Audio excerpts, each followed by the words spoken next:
Hey everyone, it's me Mel. I just want to start off by saying thank you so much again for all the love and support I've been shown since my last video. It was a very difficult video for me to do, but I did it, and yeah, it's thanks to your lovely words and encouragement that have spurred me on to keep doing what I'm doing, keep sharing my story. Just want to share with you quickly just one of the pictures that I was sent with these amazing words on it for one of my good friends, and it is: there is something uniquely beautiful about a person that grows from their struggles and uses their lessons from their experiences to spread wisdom. I don't care what you did or how far you fell.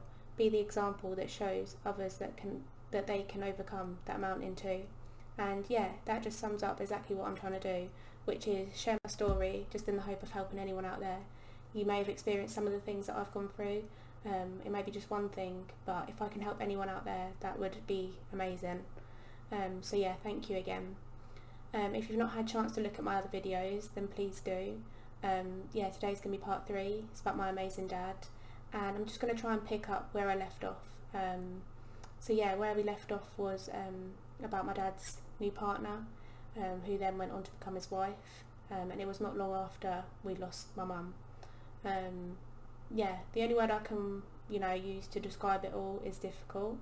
It was a very difficult time for me, and yeah, speaking about it is almost been a self-healing kind of thing for me. Obviously it's difficult for me to relive it all and bring back these memories from the back of my mind, but yeah, I'm so glad that I was able to do that.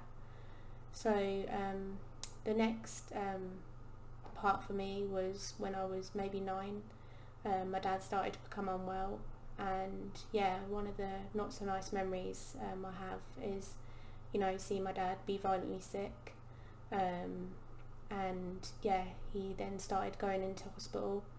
Obviously things were being investigated as to why he was so poorly, and yeah, at first I think his wife was told that it was stomach ulcers, but yeah, we later learned that my dad unfortunately had gastric cancer, and I should say that my dad was an amazing man.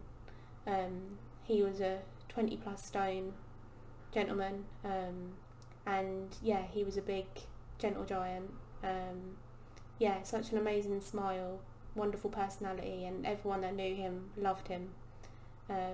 One of the memories that I do have makes me smile is me being a little girl just trying to get my arms all the way around him, and I just couldn't. He was so big, bless him.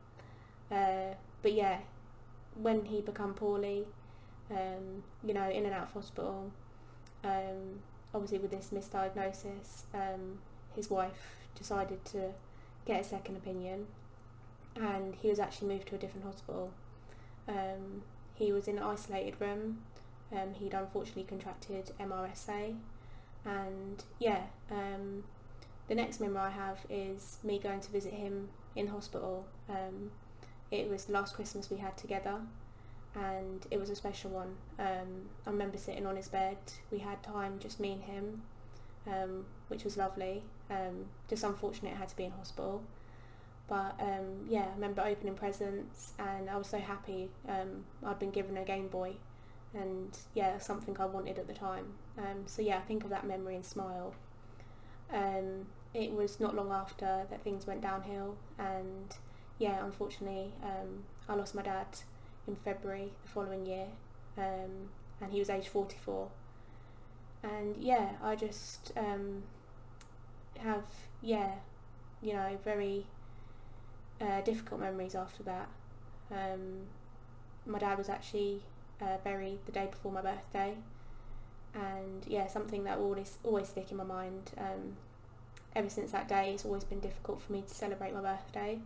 A lot of people say, your dad wouldn't have wanted you to be sad. He would have wanted you to, have a good time and yeah, celebrate your birthday. But it's just not something I've been able to do, no matter how much I tried. So yeah, losing my dad was one of the hardest things that I've been through in my life. He was the last thing I had. He was, one of the parts that had made me. Yeah, and he's made me who I am today.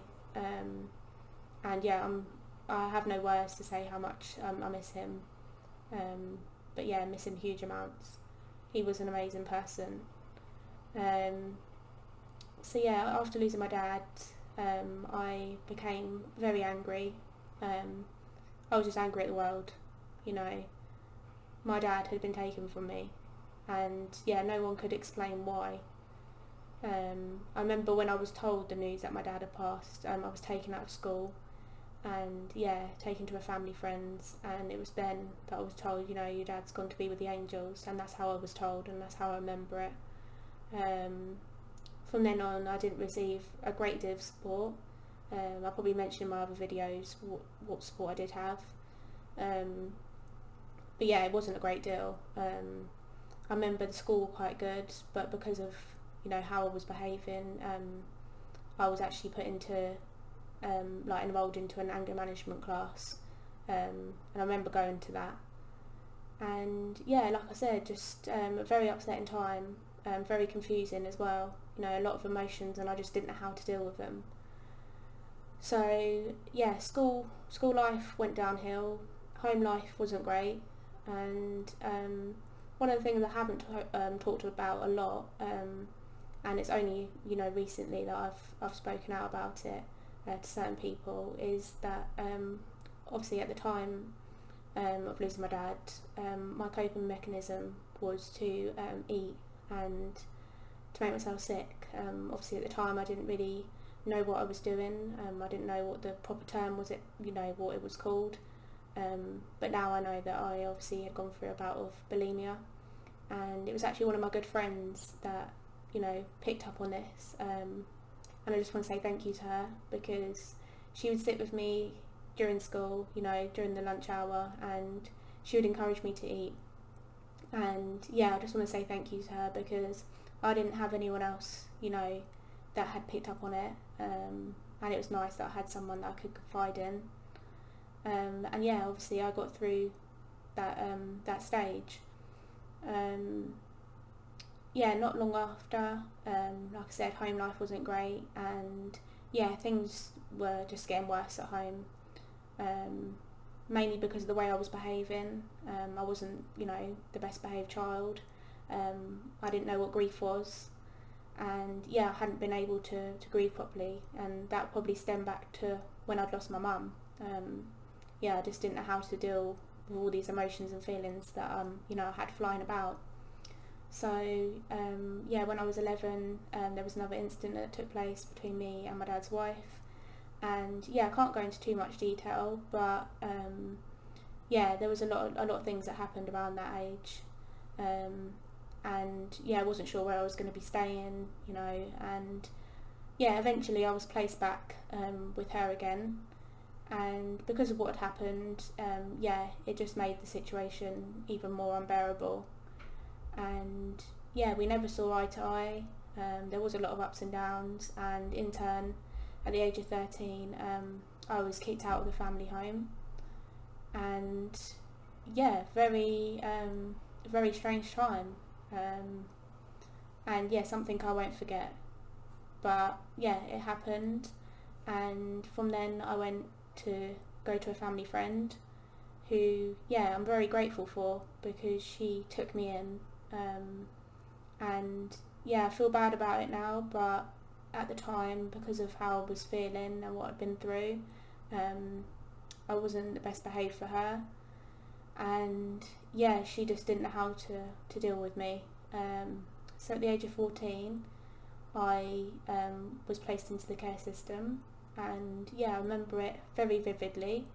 All my stuff being placed in black bin liners, and I was taken down to the social worker's office, and then from there I was put into a children's home. So for today I think we'll just leave it with that. Obviously that will be the next part of my story, but yeah, I just want to finish by showing a picture of my dad, because he was an amazing man, and yeah, he's my reason for doing this. Yes, that's my daddy, and since I last did my video, I've now set up an Instagram account, So yeah, if you want to follow me on there, then please do. And yeah, if you don't feel comfortable with leaving any comments or questions down below, then yeah, please message me through there. You can find me on Facebook as well. And yeah, just like and share and subscribe. And yeah, my famous motto, which is keep smiling and stay strong. And yeah, lots of love to you all.